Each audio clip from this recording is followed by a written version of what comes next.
10:01, let's rock and roll. Welcome to the third installment of the Hammerdown podcast. Welcome today. My name is Jay Mervis, Senior Director of Healthcare Sales here at Fortinet. Today, I have my guest here, Rachel Pledger, VP of Growth and Strategic Industries at Wellthy. Rachel, welcome aboard. How are you? I'm good. It's good to see you again. I know it's been a while. We've both been busy, a lot of randomness. Let's talk. Give me a little background about yourself and Wellthy and what you guys are doing in the marketplace. Well, I'm happy to talk about Wellthy. I do it every day, happily. And I guess a little background, I've been in healthcare IT most of my career. Started in consulting, worked for Accenture for a decade and learned the ropes on working with clients, and then started into the healthcare IT space, both deploying and then moving into sales. And Wellthy is something new for me that I decided to do. It's really out of personal connection and something that I decided to do as I kind of come into this stage in my career where I can probably do just about anything that I want to do. And I want to be a part of something that is making a difference. So last year I joined Wellthy to build out their healthcare practice. Wow, so, that's super awesome. Yeah. So do you want to, let me tell you a little bit about what Wellthy is. Well, yeah, let's talk about Wellthy. So today the trend is aging and family caregiving. So everybody that watches the show, Rachel and I randomly get parked after a trade show on a flight back for 5 hours to Charlotte, North Carolina. And we start talking, well, what do you do? What do you do? And I'm like, wow, that's super interesting. So, we talked a lot about some of our connections. You see, she's got Clemson in the background. My money goes to South Carolina right now. So, I mean, big win this year. So, let's talk about aging family caregiving. What does Wellthy do? Yeah. Yes. That's not obvious at all. I'm a Clemson grad and Clemson mom. So my daughter is a junior at Clemson right now. So I get to visit her and go to lots of fun football games. But let's see. So what Wellthy does is we are all around helping families and employees who are going through family caregiving situations within their circle of loved ones. So it could be themselves. Let's say you have a diagnosis of some sort that has you sort of like trying to figure out, okay, well, what happens next and how do I navigate this? It can be an aging parent, and that's what brought me to Wellthy is stepping in to be a caregiver for my dad, who lives about 1,000 miles away and had a dementia diagnosis, and it got real quick. And I was drowning in caregiving and was stressed out and didn't know if I was doing the right things. And so that's where Wellthy comes in. So, it could be childcare related, kids with special needs, health conditions of anyone who's sort of like in your circle. So a spouse, a best friend, a cousin, a neighbor, where you're having to step in and try to help them. And so they can now call Wellthy for help. So we are providing a kind of concierge component of social workers and RN case managers. And we've got people with all different backgrounds that serve as a care coordinator for these families. So they provide that stability and take all those tasks off of their plate and start checking them off and give them expert advice and guidance. You need to be thinking about this. You probably qualify for this program. Let me research that for you. And then they become basically like a personal assistant, but in an expert way, and handle everything kind of caregiving. So that's what Wellthy does. So that's amazing. I think part of our conversation originally was, when you have a child, there's no manual. People tell you, oh, you're going to change diapers and you're not going to sleep. And when it actually happens, it's overwhelming, and then you settle in. This part of things that happen to you as an adult is another classic case of, yes, people tell you that these horrible things happen, and when it happens, there's nobody to call. So I that's impressive to me that there's a whole business built around this. And what you're doing is amazing. That's great that you have a bat phone. That's what I'd like to consider is a bat phone of somebody that knows what the problem is, because you can't call your neighbor. I mean, unless they're like a super high-end nurse or something, but Yeah. you have an opportunity to have a direct contact with somebody to help you through this journey of it's so emotional and so energy draining. There's probably a whole slew of people that are normal listeners on this, or people that we might pick up. But yeah, it's great that you have a business model built around this, and it's being successful. Yeah, I mean, I was definitely at my breaking point. I was, admittedly not able to be as present at work because I was having to deal with all these things during normal business hours, calling insurance companies, working with lawyers, real estate, like trying to clear out a house, like estate sale. I mean, you name it, right? Hard to do all that stuff while you're working, but everybody has to work, so you're trying to balance between. And I was at the point where I was ready to take a leave of absence because I had gotten so stressed out and just didn't feel like I could give it the time that it needed to make sure that he was taken care of. And it was a friend that recommended that I check out Wellthy, and I was like, I've never heard of it before. At the time, I was at Workday, where I was part of the healthcare practice there. We did not have it as an employee benefit. And so I asked, I was like, do you have anything like this? If it's not Wellthy, do you have anything like this? And they're like, no, we don't. So I signed up and paid out of my own pocket. So we had the option of doing private pay. So I paid for 2 months, and I was like, this is the best thing. Why I wish I had known about this months ago. And so my care coordinator took over, and she got everything in order. And I did not have to take a leave of absence, and I got peace of mind back because she reassured me that I was making the right decisions and I wasn't missing anything. And then about 6 months later, I got approached about coming over and joining the team. And I wasn't looking for a job, but I knew what it had done for me, and I thought, what better way to give back to our healthcare workers, quite frankly, because that's real near and dear to my heart. My mom was a chief nursing officer for 40 years.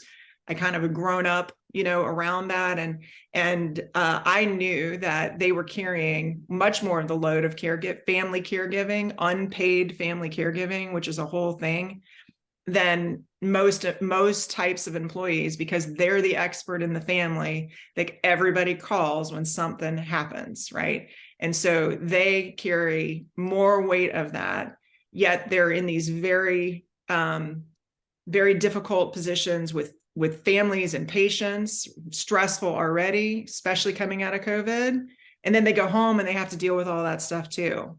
And I thought, okay, if I can bring this message and talk to all the people that I know in healthcare and try to get this in the hands of our healthcare workers, it's gonna be a wonderful thing to be a part of. So I decided to leave tech first time. And I know, because I have Wow. I know my background is math and computer science.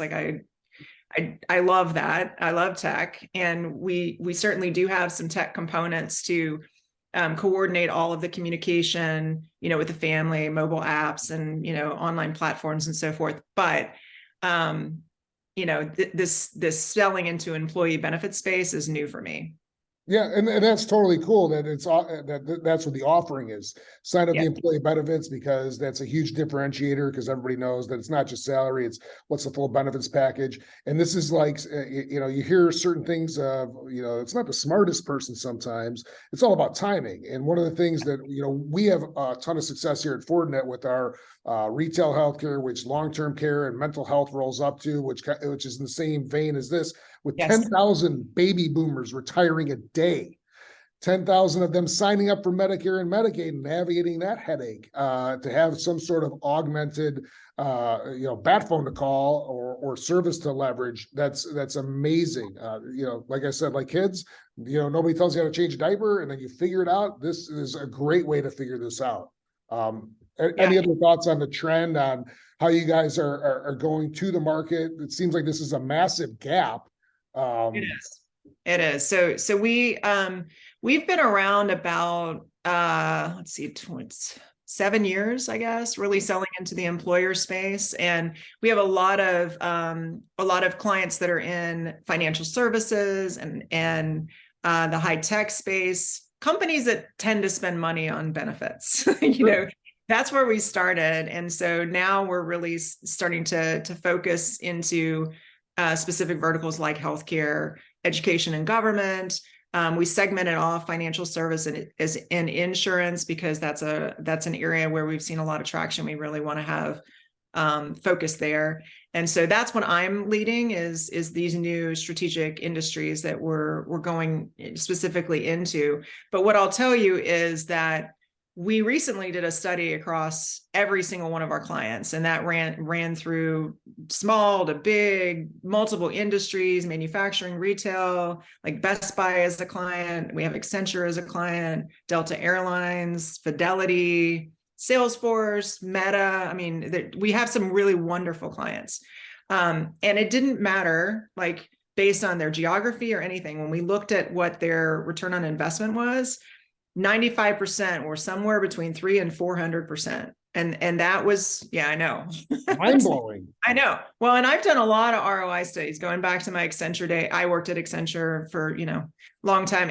And I was very close to that study, which was done by a Stanford PhD team. And we were very, very conservative in the things that we looked at.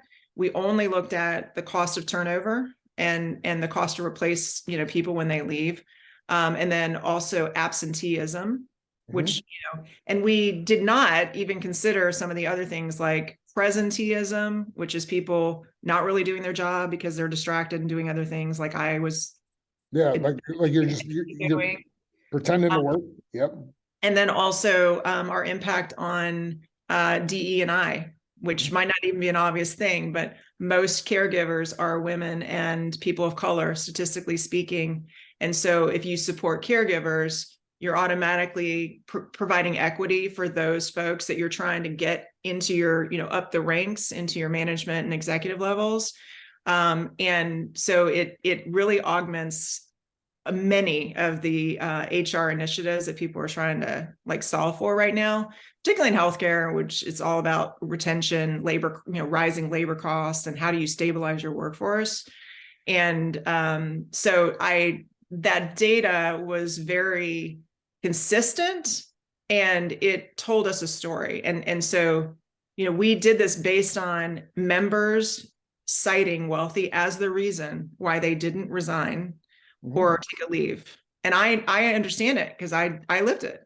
So we were able to draw direct causation with what we're doing and keeping somebody in your workforce. And so that's really easy to measure when you've got salary data, cost of turnover. It's just a math calculation, right? So we're going to be publishing that in a white paper soon. But I think for any employer, it makes business sense. It's self-funding. This is me putting my sales hat on. But so, I like to say it's not only the right thing to do for your employees to send them the message that you care about what they're dealing with and you care about their loved ones, but it actually is going to help you financially. So that's my pitch. No, so this is crazy. We're young enough to have many influencers over our career. A couple people have done some things for me on making me a better salesperson and business person, right? And some of the things, one person, Ross Feldman, a good friend of mine, says everybody needs to do their homework. And when you do your homework, everything that you're talking about is on a 10K for every publicly traded company. So we deal with medical device manufacturers, insurance companies, pharma, life sciences, biotech, and that segment, all of that stuff is public data. Diversity, equity, and inclusion, cybersecurity risk, if we can't do business, supply chain, and employee retention. So it's funny because the other influencer is my boss, Mr. Walkie Talkie Sean Riley, and he just had us go through this training course. And it was 4 hours, and I think I took 25 minutes chunks of it in between stuff, and I actually had some off hours. I was up till midnight on Monday night trying to figure it out. But this is one of those things where executives, when they post this stuff on their 10K, and if you fit in that business value, it's what we do research on to talk to customers. So that's fantastic. Yeah, as a salesperson, I switched from client services and consulting into sales about halfway through my career. But I never lost that. So like for me, at the end of the day, you're trying to solve tough business challenges, right? And you're not trying to sell something, you're trying to solve something. So if you let that guide you and you find alignment and you have supporting data, right, then it becomes a very different conversation to have versus let me just show you my stuff, like who cares? So it's sort of like the so what. You've got to be able to tie it to something that they care about and can put dollars behind, right? So that's why I've been doing ROIs for the last 15 years that I've been in sales, because it's got to be there. There's not excess money just sitting around for fun. You've got to be able to prove value. And what I love about our particular ROI compared to other ones that I've seen is that we have that direct feedback from the individuals and can connect it directly, the causation. That's often really hard to do. Like when I worked in workforce management for a long time, and we try to tie to like reduction in overtime, reduction in agency use, but those are hard problems, and they're throwing 5 different things at that at once. So how do you say, well, your program's the one responsible? It's hard to do. So that's what I think is sort of pristine about our particular like outcomes.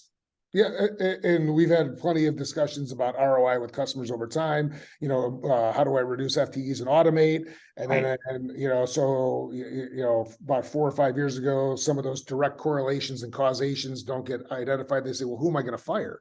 And you're like, "Well, that's not for me to figure out." And then it gets to be a bad conversation. So, the ROI that you're going to get because it's aligned to the business value and what the constituents that are trying to be retained as employees, that's fantastic. So, let's transition over to tech. I don't think we're going to spend a ton of time here, but I'm sure, I want to connect some of our tech into what we're doing in this market. But from a technology perspective, when you deliver this to the end customer, what kind of technology are they using, Rachel, to go and consume the Wellthy platform and get access to the resources you have? Yeah, I mean the tech side, like coming from Workday, which is ERP land, it's like, which are massive projects and all these integrations and just huge projects, very disruptive, honestly. It's good at the end, but it's a lot, right? When you're going through it. This is so simple. We launch in like 30 to 60 days. And all we really need from a connection standpoint is an eligibility file. That which is just FTP. You just sort of like we get it sent like once a week, I think, to update. So when your employees show up, we know that they're part of your sponsored membership. And so that piece is real easy. And then the technology component of the Wellthy platform is obviously it's a website. There's also a mobile app, and Apple. And that really is the communication vehicle for the care team to work with the family so that everybody's on the same page. So it's got things like a shared calendar. You can track medications because oftentimes that's not written down anywhere for the family. Somebody shows up at the ER. This happened literally to a coworker. Her grandfather went to the ER. She was there. She went with him. They said, "What are his medications?" And she pulled up her Wellthy app, showed it to them. They had the whole list, right? And so you can keep track of when refills need to be done, what pharmacy they're at, who the prescribing physician is. So you've got everything in one place. Key contacts, and then also key documents. So you can upload, like an insurance card, your consent form, your, a bill that you need us to look into because it came and you're like, I don't know why insurance didn't pay this. Can you please research this for me? So that's what's on the platform, in addition to all of the communication that's ongoing, all the tasks that we're completing, what the status is. You can add new tasks and say, hey, I need to set up a power of attorney. Like, can you find a lawyer that you would recommend that specializes in elder care that's near me or licensed in this state? And so, that's an ongoing place where you back and forth, with your care coordinator, coordinate all of those different tasks that need to be completed and what's the status. So you can either log in and use the platform that way, or you can actually just call your care coordinator, set up a time to talk to her, because some people are very, analog. Right. They just want to have a phone call. We'll type up all the notes, right, so that it's documented there. But all they have to do is talk to us on the phone, or they can reply to any of the emails that come from the platform, and it automatically feeds in. So we meet people where they're at. Yeah, that's great. We've also added Wellthy Community, which is a place where people can go, first name only, right? And so it's a place where people can find others that are going through similar situations and lean on each other for support, get advice, give advice. Things like, I need to have a conversation with my dad about him not driving anymore. And I know he's going to throw a fit, but he's unsafe and I need to take the keys away. Any advice on how to do that, right? And so, there's a lot of different message boards there, and it's all moderated by the Wellthy Care team. So, we're providing expert advice into that too. Yeah. And we're launching something new in Q2 that's called care planning. So we have a social worker who came out of that field and joined us as a product manager, primarily because he was very passionate about trying to help families get in front of these very difficult and anxiety-ridden things that happen down the road when you didn't do planning on the front end. Mm-hmm. So we've created, we're starting with aging. Mm-hmm. It will guide families through important decisions to be made, right? Mm-hmm. So that's all documented. We'll help them get all the legal stuff sort of like done ahead of time. Decisions around, do you want to stay in the home? Do you want to go into a long-term care facility? Like, what's your budget? Do you have long-term care insurance? Like, just get everybody on the same page. Even things like, do you want to be cremated or buried? Like a lot of families just don't have those conversations sometimes. And then everything is an emergency and it's chaotic later on. So this is something that I'm really excited about, that we're going to be launching. We have it in some beta sites right now, and it's going to be generally available in Q2. And so it's going to be free to all of our current clients. This is another added value. No, and that's awesome. And like I said, a long-term care service in the aging population. We've got a variety of different reference customers that support this market. Our market-leading SD-WAN, next-gen firewall to connect all these multiple sites, full technology stack, and some of our SD clinic that we have out there. So when all the long-term care component, we're working with some other customers on leveraging our EDR, which is advanced technology to be able to stop the threats. Because you're talking about somebody else's phone, right? So, we don't know if they have an iPhone 3 or if they have a Motorola flip phone and they're trying to communicate on this. We want to protect that patient information. So variety of different opportunities for customers, for the provider side, long-term care to be more secure. And that's what we're trying to do. So yeah, and I should also mention like our operational side too, like our care team has the ability to flex, when some families have major complex things going on, and to be able to shift the workload if needed. And we have experts that are like we'll have somebody who's an expert at navigating the VA system. We'll have somebody who's an expert at childcare.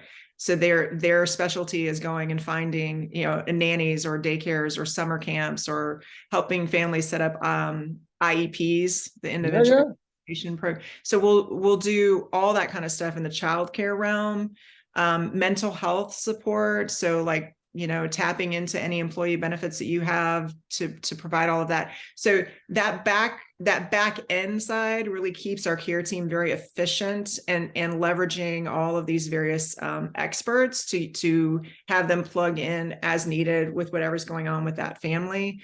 And then we've also been really investing in data. So we need the data insights, right, to help us know what's going on with our nearly 2 million sponsored members now. So for instance, this was very interesting to me. Of all of our domains, 88% of our cases fall into health conditions, aging, and financial hardship, almost equally. So everybody thinks about like aging being the biggest one, or childcare. It's actually not. Childcare, I think, was like number 4. But 88% health conditions. So that can be really, really stressful. You got a new diagnosis of some kind. You've got a chronic condition.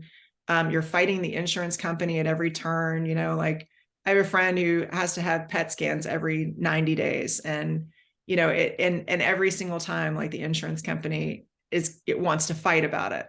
It's like, look, I'm just trying to stay alive here. Like I need this. It's prescribed. It's coming. Stop fighting me, right? But that's what people go through, right? And financial hardship is really on the rise. So we help a lot of families that have fallen on hard times. They're going to lose their house, right? Or they had a fire, right? Or something pretty catastrophic may have happened. Or sometimes it's just like the cost of things has just gotten out of control. Maybe they had some medical bills that were fighting for them, but we're tapping into, like a social worker would. Okay, we're tapping into community programs, local and state programs that they qualify for. We're doing the applications for them. We're setting up meal delivery service or something. All these various things that meet the needs for people that are taking care of themselves or others, and that in their circle of loved ones. So I think that data is really, really, it's been very interesting for us to understand what we're seeing and where the need is greatest. And I'll tell you something else. So our NPS scores, found this out too. NPS scores are higher the longer the care journey is, which I thought that's really interesting, because these people are going through it, right? The really long ones, but it's because they're so complex, they appreciate it that much more. And our NPS scores are in the 80s and have been Nordstrom's only 92 and they're number 1 for everything. So, I mean, that our client NPS is 93. So, oh, wow. But our member NPS has been above 80. It runs from 80 to 84 typically. Well, so that's a huge credibility flag in the top of the mountain for that. So that it shows that this is working. Yes. It's great. We could talk tech and how we're doing all this. It's interesting to leverage the data and actually have that insight that it's not just the aging population. It is the whole spectrum of these things that, and going through this whole journey, it's like whack-a-mole the whole time. So, our CEO says that all the time. She said, that's what caregiving. So she started being a caregiver for her mom when she was 9 years old, who had MS. And that's why she started this company, was because it was so hard. And she describes caregiving as whack-a-mole. It's so funny that you said that, because she's like, always something. And she had to become nurse. She had to become, almost a legal assistant. She had to do financial stuff and did it, for 28 years, taking care of her mom. So yeah, whack-a-mole. That's a good analogy for it. It's great that there's a program and a platform and there's resources available to get through this journey. So on that, super positive things, the reason we're actually on the podcast together, it's like corporate Christmas for me. We're going to talk about, I said, oh yeah, I run this podcast for our healthcare practice over here at Fortinet. It's Trends, Tech, and Tunes. We're going to go to the tunes. Like I said, corporate Christmas. Rachel, since you're the guest. Yes. Who's the band? The band is U2. U2. So I had it in my back pocket for a while. Super popular. We made a rule this year that we're not going to talk about how many albums are sold, because people don't buy records unless they're putting them on their wall or they're an aficionado. True. U2 super successful, a lot of crazy stuff. I want you to talk about why you love U2, and then I'll have a couple interesting things. Why do you love U2? So, I have a habit of making friends everywhere I go. Jay, you're one of them. We met on a plane. So, I had a group of ladies. They happened to be all ladies that I worked with when I was at GE Healthcare. It was actually started API Healthcare. We got acquired into GE, and we found out that we all had an interest in U2. And we're all very adventurous. We all live in different parts of the country. So one's in Kansas City, one's in Milwaukee, one's in Orange County, California. I live in Charleston. And so we cooked up this idea to go see U2 in Dublin, because why not? Right? It's their hometown. And Right. so we're like, well, if we're going to go, we might as well go see Ireland. So we made it a 9-day girls trip. And the funny thing is that some of us knew each other a little bit more than the others, but like I had barely spent any time with with at least one of them, who happened to be my boss's boss. It's like, well, this is going to be interesting. But we had the most amazing time. I think it bonded us, forever. And I actually I keep this on my desk. This is us in Dublin at the concert venue in 2015. So we had so much fun that we were like, we got to do this again. So then we did it again. We scheduled Vancouver, Oh, and each time we do like little adventures. Like, I've never done this before. I've never done this before. So like in when we were in Ireland, we signed up for falconry. Have oh. you ever heard of that or done? Yeah. Yeah, we walked around we stayed in a castle. We wore tiaras one night and Ooh. pretended we were princesses. And then we did falconry the next morning, walking around the grounds, and the bar, they would come and land on your arm, and it was very, very cool. And then when we went to Vancouver, we saw U2 there. And then we took a seaplane. We never done that before. We went over to Victoria, Mhm. which was awesome.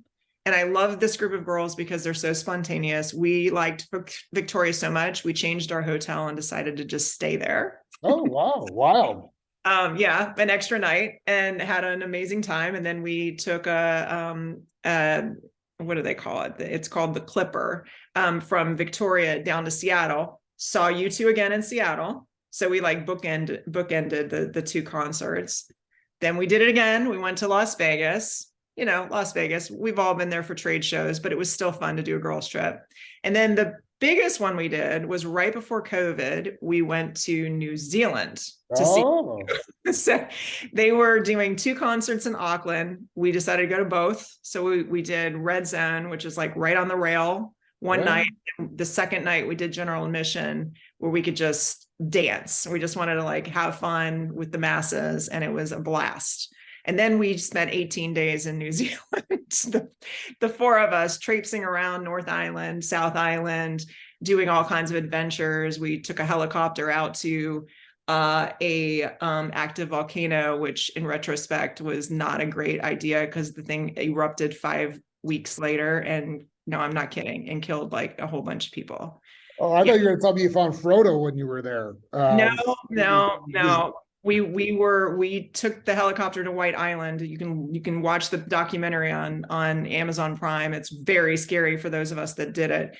But the point is, we're very adventurous, and we always try to incorporate some different things like paragliding, or that got canceled because of the winds, but we got to do all kinds of really, really fun stuff, and that's the name of the game for us girls.